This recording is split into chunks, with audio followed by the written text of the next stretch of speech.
राजराजेश्वराय नमः।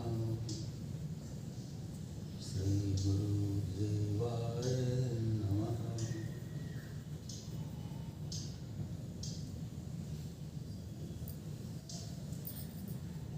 आदरणीय माताएं, प्रिय धर्म बंधुओं एवं भविष्य निधि बच्चों, यह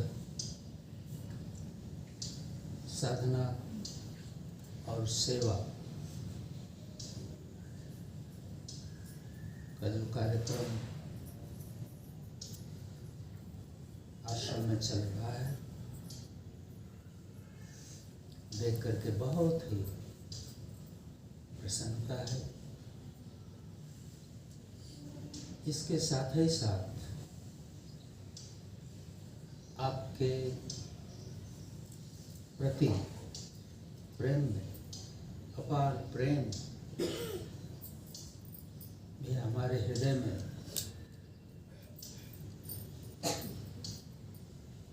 उठता रहता है। हम जानते हैं कि बाहर कितनी कठिनाइयों को झेलते हुए आप समय निकालते हैं। आप गृहस्थ हैं, आपके ऊपर तमाम प्रकार की जिम्मेदारियां हैं। अपने परिवार का, अपने समाज का, अपने स्वास्थ्य का, और इस सब के अलावा आप ऐसे कार्यक्रमों के लिए समय निकाल पाते हैं, यह बहुत ही सराहनीय है।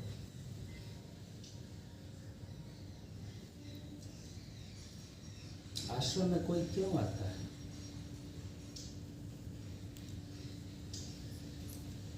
क्या ढूंढने के लिए एक व्यक्ति आश्रम के लिए समय निकालता है?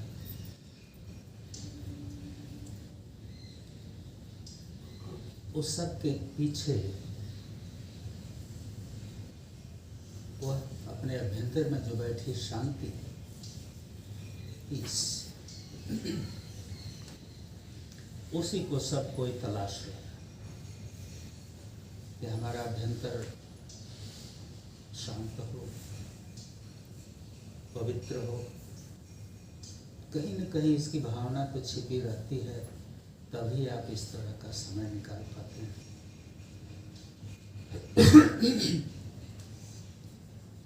और जैसे कि अभी संकीर्तन हुआ था, नमो शांति, नमो शांति, नमो शांति।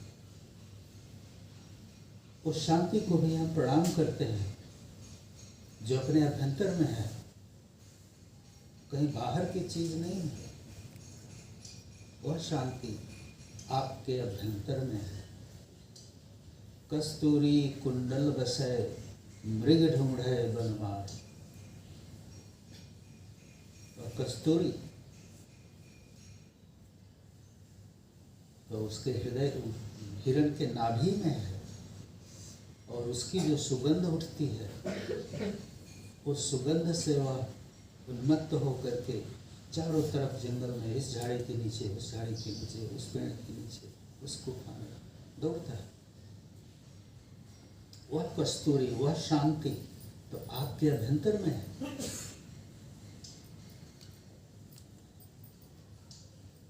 उसको हम पावें कैसे? हम जानते हैं, हो सकता है हम ना जानते हो, हम जानते नहीं कि हमारे अभ्यंतर में है। उसको हम बाहर की चीज़ों में ढूंढ रहे हैं कि कोई हमारे ऊपर मुस्कुरा दे, कोई हमारी बड़ाई कर दे, कोई हमको मान सम्मान दे दे, तो हमको प्रसन्नता होगी, फिर शांत हो जाएंगे। होता नहीं।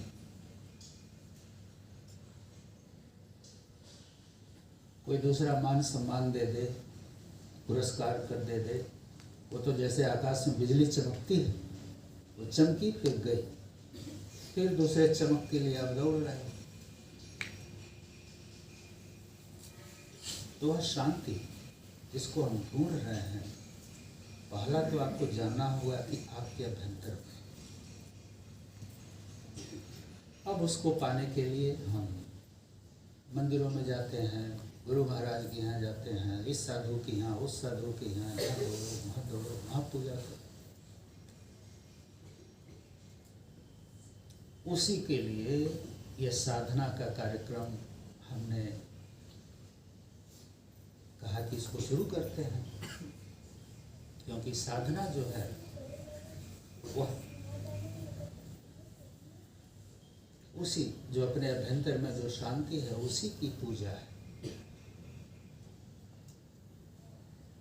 देवी भागवत में भी कहा गया है, या देवी सर्वभूतेषु शांति रूपेण संस्थिता नमस्तस्यै नमस्तस्यै नमस्तस्यै। वह देवी जो आपके अभ्यंतर में शांति के रूप में मौजूद है, उनको हम नमस्कार करते हैं, नमस्कार करते हैं। अब आप लोग अपने जीवन में ही देखिए, छोटा छोटा चीज के लिए उस शांति से आप दूर हो जाते हैं। कोई हमारे ऊपर मुस्कुराया नहीं, हम उनको दे रहे थे, हमारे तरफ देखे नहीं, उन्होंने तो ऐसा कह दिया, उन्होंने ऐसा कहा,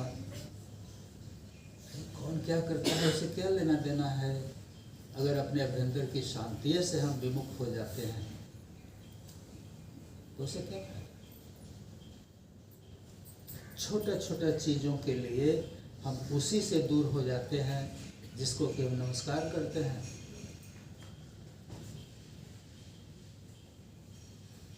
किसी भी मित्रता को बनाने के लिए, किसी भी संबंध को मजबूत रखने के लिए हम क्या करते हैं, उनकी छोटी मोटी गलतियों के ऊपर ध्यान नहीं देते हैं, क्योंकि हमको वो रिश्ता मजबूत रखना है। उसी तरह से हमारा रिश्ता, हमारे अभ्यंतर में जो शांति है उससे मजबूत करना है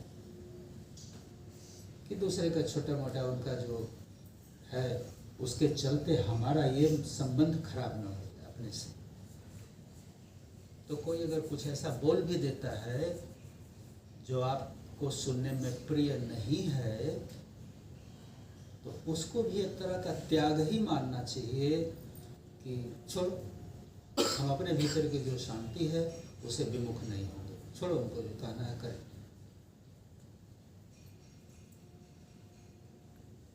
दूसरे की छोटी मोटी गलतियों को, उनकी छोटी मोटी भावनाओं को, जिससे हमारे अभ्यंतर की शांति नष्ट होती है, हमको स्थान नहीं देना चाहिए।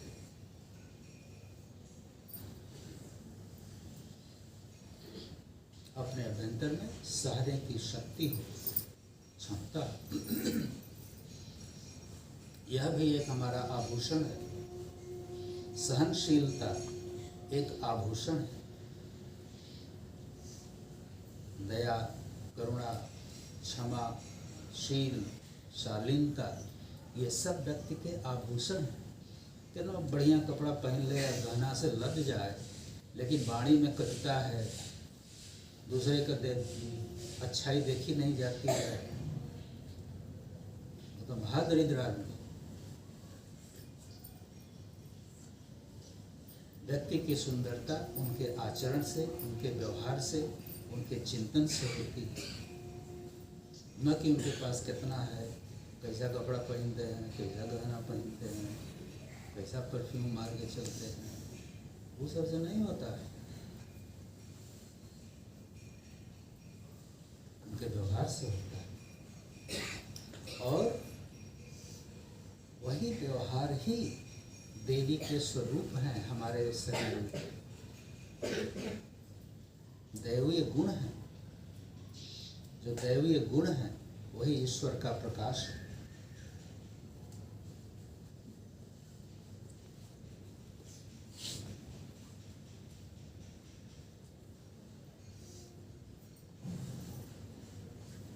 हमारी आराधना पूजा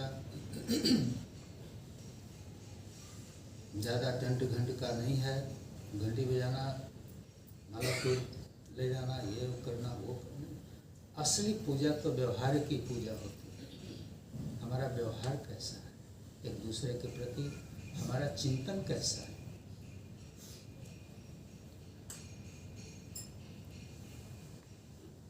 कोई भी हो, सबसे पहले तो हम अपने घर से शुरू करते हैं कि हमारे घर की जो, पहले अपने अभ्यंतर में को शांत करो, फिर उस शांति को अपने घर में देखो कि हमारे किस कृत्य से, किस चिंतन से, किस व्यवहार से हमारे घर के अंदर शांति है।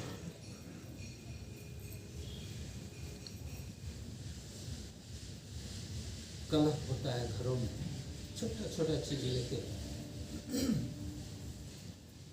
एक बहू बोलेगी वो सास जी तो उनको ज्यादा मानती हैं, बस हो गया शुरू।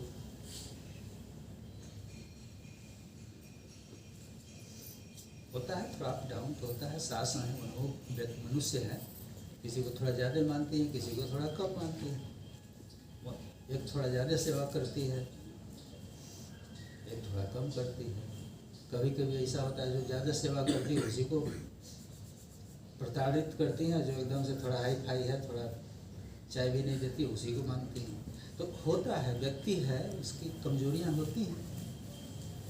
तो आपका जो धर्म है, आप अपने धर्म को समझिए कि हमारा धर्म क्या बनता है। आप अपने धर्म पर आरूढ़ रहो, देखो घर में शांति है। आप अपने धर्म पे आरूढ़ रहो, परिवार में शांति है। आप अपने धर्म पर आरूढ़ रहो, समाज में शांति है। आज इस अशांति का पूरा कारण यही है कि मनुष्य अपने मनुष्य धर्म को छोड़ चुका है। बोलने को तो हम अपने को बहुत धार्मिक मानते हैं, भगवा झंडा लेके हम हिंदू हैं, चलो मंदिर तोड़ो, मस्जिद तोड़ो, मंदिर बनाओ, वो सब धर्म नहीं है।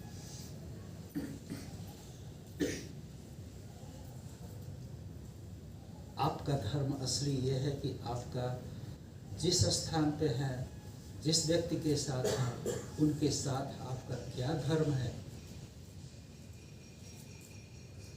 मनुष्य हम हैं, मनुष्य धर्म होता है।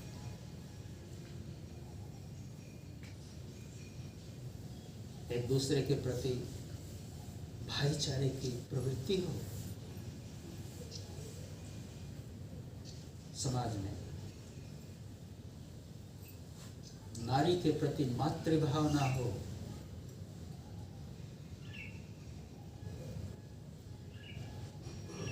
हमारी माता है, हमारी बहन है, हमारी पत्नी है, इस तरह का भाव। किसी के घर की लड़कियां आजकल सेफ नहीं महसूस करती हैं, क्यों? तो बड़े धार्मिक हैं, झुंड को झुंड जाके हम मस्जिद तोड़ देंगे, मंदिर बना देंगे, ये कर देंगे, वो कर देंगे। असली धर्म क्या है?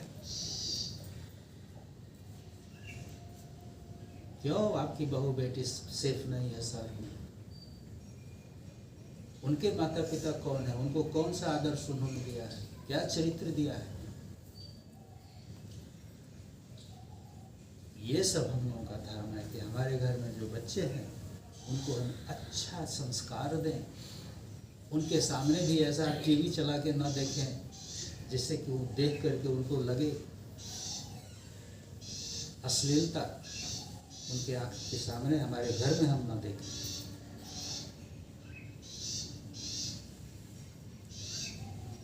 पैसा कमाने वाले नाच गा रहे हैं, इधर पैसा वैसा कर रहे हैं, लेकिन उनसे अपने बच्चों का दिमाग हमको बिगाड़ना नहीं है। जिस घर में रामायण होती हो, महाभारत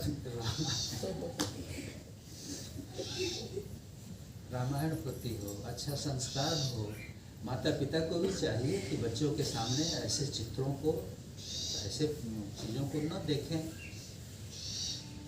नहीं अपने तो देख रहे हैं, बच्चे आएगा तो है चलो पढ़ो, ऐसा नहीं।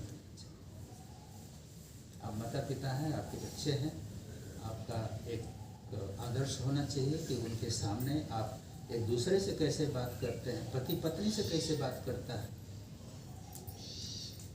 आप अपने बच्चे के ही सामने अपने पत्नी को डांटती है या पत्नी आपको डांटती, अब बच्चा देखा क्या समझा, तो वो बच्चा बड़ा होगा तो वो वही करेगा। तो हमारा ये धर्म बनता है कि कहीं भी हम रहें, पहला धर्म जो है स्वधर्म है, राष्ट्र धर्म है। राष्ट्र धर्म क्या है? एक अच्छे राष्ट्र का हम निर्माण करें जहाँ राम राज्य हो, सब सुखी हो, सब स्वतंत्र हो।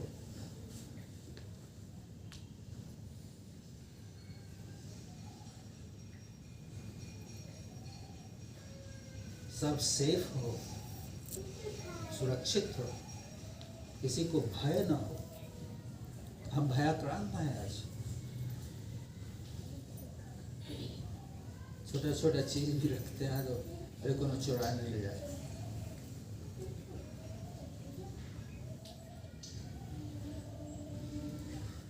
तो बाबा हमेशा कहते थे कि अगर हमें समाज को बदलना है तो व्यक्ति को स्वतः बदलना होगा। अगर हर व्यक्ति अपने आप में सुधर जाए तो समाज सुधर जाएगा। हम क्या करते हैं, अरे वो तो ऐसा कर रहा है तो हम क्यों ना करें।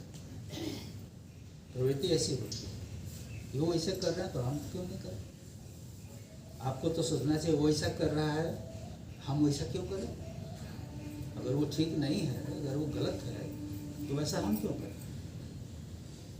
वो पुल पर से जाके कूद जाए तो क्या हम भी जाके कूद जाएंगे।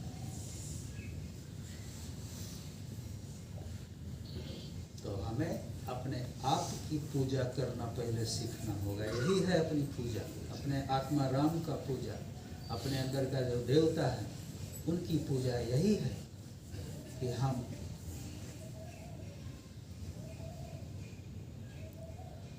अपने आप को समझें कि हम हैं कौन। हमारे धर्म ग्रंथ तो बोलते चलते हैं ईश्वर आपके अंदर हैं, अहम ब्रह्मास्मि तत्त्वमसि शिवोहम भैरवोहम। पढ़ते तो हैं, उसको व्यवहार में लाते हैं कि नहीं। तो उसी सब चीज़ की याद दिलाने के लिए यह साधना और सेवा का जो गंगा बह रही है, आप लोग इसमें डुबकी लेने के लिए थोड़ा समय निकालते हैं, ये बहुत सराहनीय है, बहुत अच्छी बात। ऐसा भी मत सोचिए कि हम तो नहीं आ पाते हैं तो लोग क्या कहेंगे, बाबा जी क्या सोचेंगे। कुछ बाबा जी कुछ नहीं सोचते हैं। बाबा जी यही सोचते हैं कि आपका कल्याण हो, आप प्रसन्न रहो। ज़्यादा परेशानी है ये सब चीज़ में भाग लेने का तो कोई ज़रूरत नहीं है, लेकिन अगर निकाल लेते हो तो बहुत खुशी की बात है, ये आप ही के कल्याण की बात है। और हम तो चाहते हैं कि हमारे जाने के बाद भी ये कार्यक्रम चलते रहे। कल इतना सुंदर लगा वहाँ पे प्रोजेक्ट शक्ति की माताएं और हमारे आश्रम से जुड़े हुए लोग, बच्चे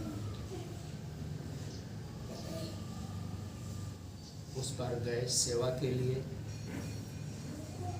अमृत सागर में इतना सुंदर लगा, हर कोई कुछ न कुछ कर रहा था। जिसके करते जो बना किया, वो स्थान है इतना सुंदर कि भीड़ भाड़ से दूर वहाँ पे जाइए, थोड़ा स्वच्छ हवा में सांस लीजिए और पृथ्वी के साथ संपर्क करिए, अपने पैरों का, हाथों का। आज के ज़माने में तो तमाम बीमारियां फैल रही है कि पृथ्वी के साथ हमारा संपर्क नहीं हो पाता है। जूता पहने हैं, चप्पल पहने हैं, कार में बैठते हैं, कंक्रीट सीमेंट पे चलते हैं, बिस्तर पर सोते हैं, सोफा पर बैठते हैं। पृथ्वी जो है उसके साथ हमारे शरीर का संपर्क नहीं हो पाता है।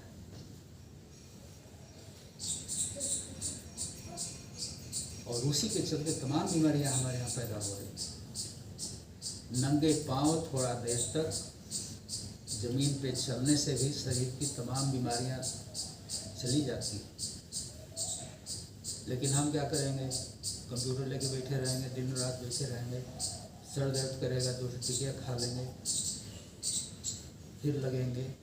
लेकिन जो प्रकृति है जिसमें हम, जो हमको जिंदा रख रही है, श्वास दे रही है, पानी दे रही है, उष्मा दे रही है, प्रकाश दे रही है। उससे हम अपने आप को अलग करते जा रहे हैं। तो प्रकृति के साथ अपना संबंध बनाने के लिए भी हमें प्रयत्न करना चाहिए। 5-10 मिनट, कहीं कुछ नहीं। आपका तो शहर में सड़कें भी इतनी गंदी हैं कि कहीं आप जा भी नहीं सकते, पैदल भी नहीं चल सकते, धुआं भागने से। गंगा जी के किनारे कहीं बैठो जमीन पर 5 मिनट 10 मिनट, पृथ्वी के साथ आपका संपर्क। नंगे पाँव कहीं अगर साफ सुथरा जमीन है तो उस पर चलो 10 चक्कर, क्योंकि ये फोन का, कंप्यूटर का, ये सब रेडियो एक्टिव चीज़ जो है अपने शरीर में आकर समाती है और उसकी अर्थिंग नहीं हो पाती है, ग्राउंडिंग नहीं होती है। पैर हमारे जब पृथ्वी से छूता है तब तमाम शरीर की चीज़ें निकलती चली जाती। तो ऐसा भी सोचना चाहिए अपने शरीर के लिए, अपने स्वास्थ्य के लिए कुछ न कुछ प्रतिदिन अवश्य करना चाहिए। अब आप अपने आप से पूछो, अपने स्वास्थ्य के लिए आप क्या करते हो?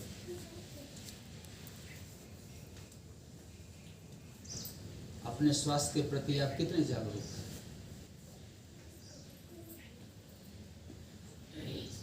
या तो पैदल चलिए, या तो दौड़िए, थोड़ा योगा कर लीजिए,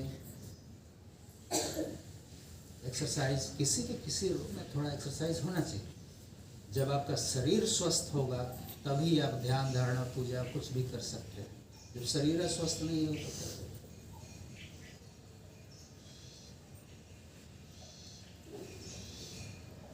आधा घंटा 15 मिनट कुछ समय उसके लिए निकाल लेना बहुत जरूरी है।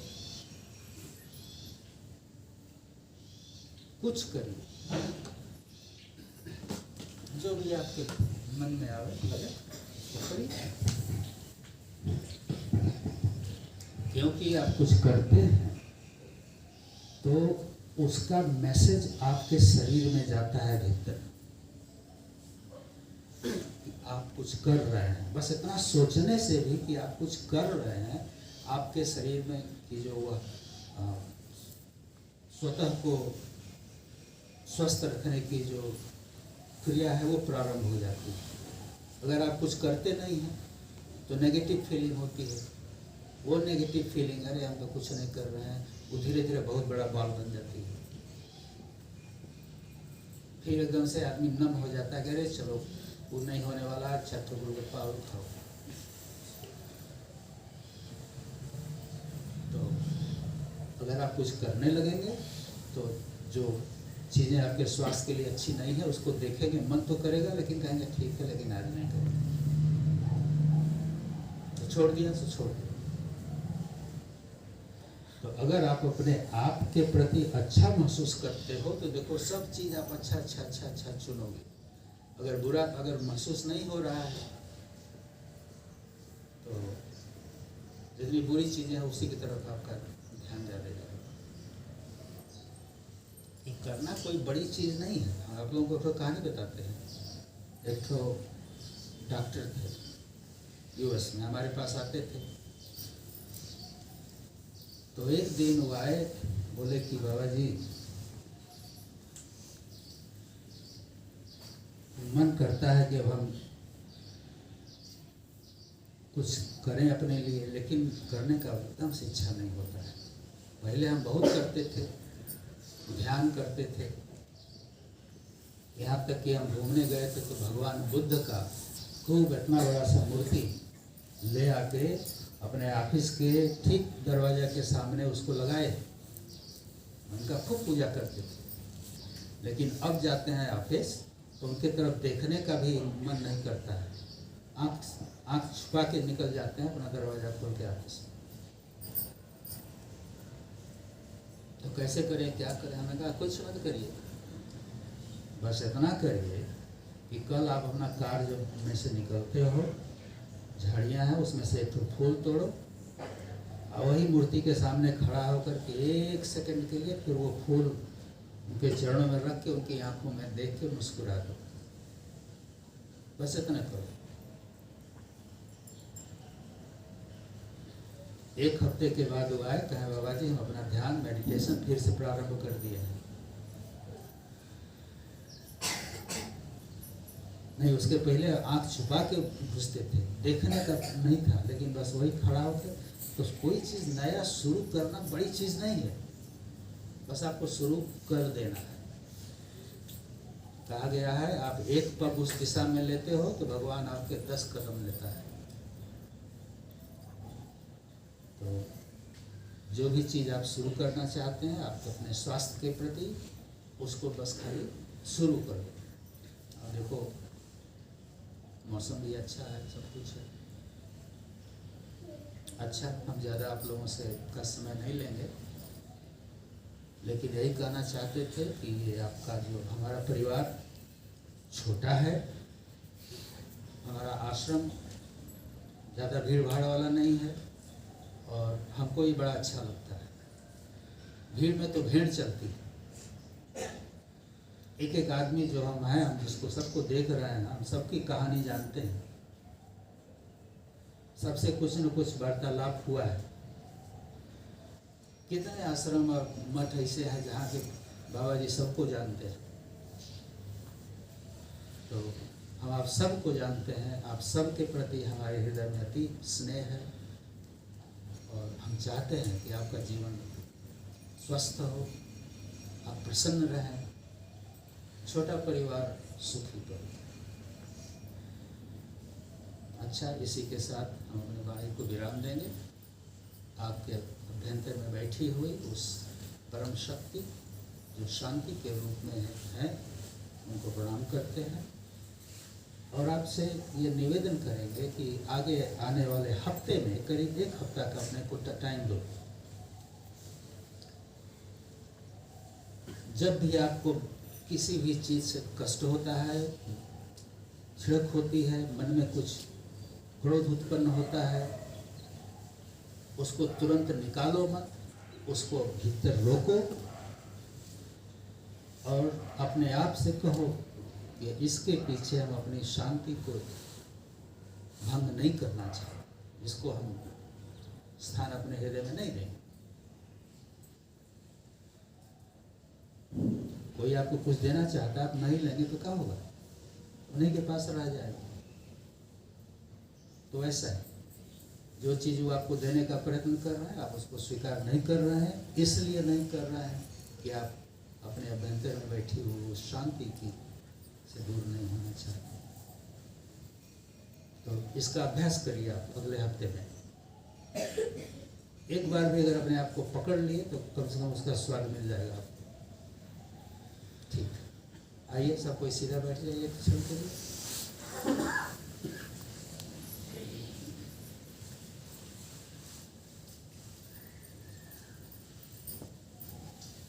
आंखों को बंद कर लीजिए, मस्तक को खाली करिए,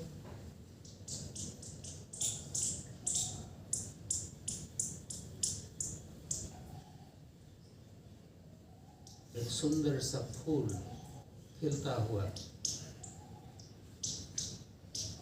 सोचते हुए अपने चेहरे को एकदम से ढीला करिए।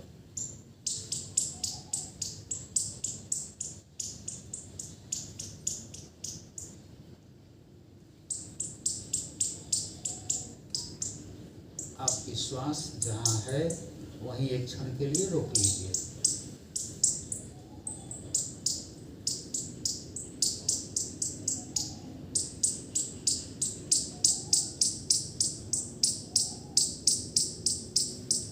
थोड़ा सा खींच के उसको धीरे धीरे छोड़िए।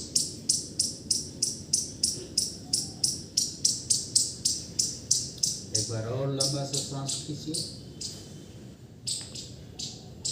रोक लीजिए।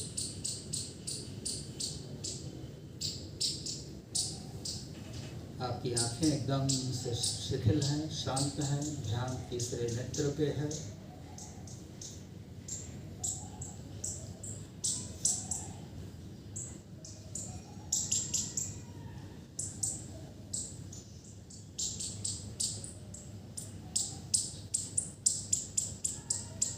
धीरे धीरे उसको छोड़ दीजिए।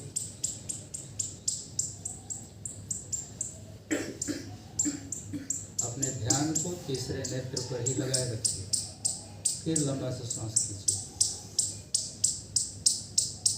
रोक लीजिए। तीसरे नेत्र पे पूरा ध्यान केंद्रित है।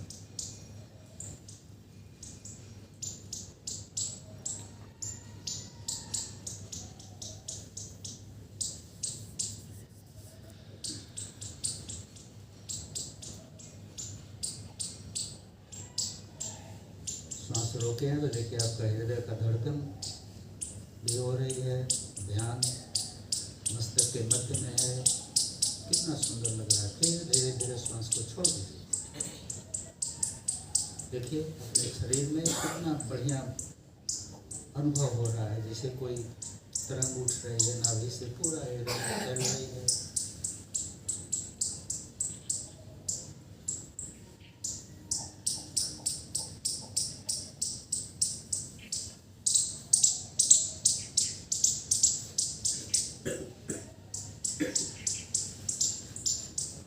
अच्छा बंधुओं, माताएं, प्रिय बच्चों, आप लोग का जो आगे का कार्यक्रम है उसको आप लोग प्रारंभ करें।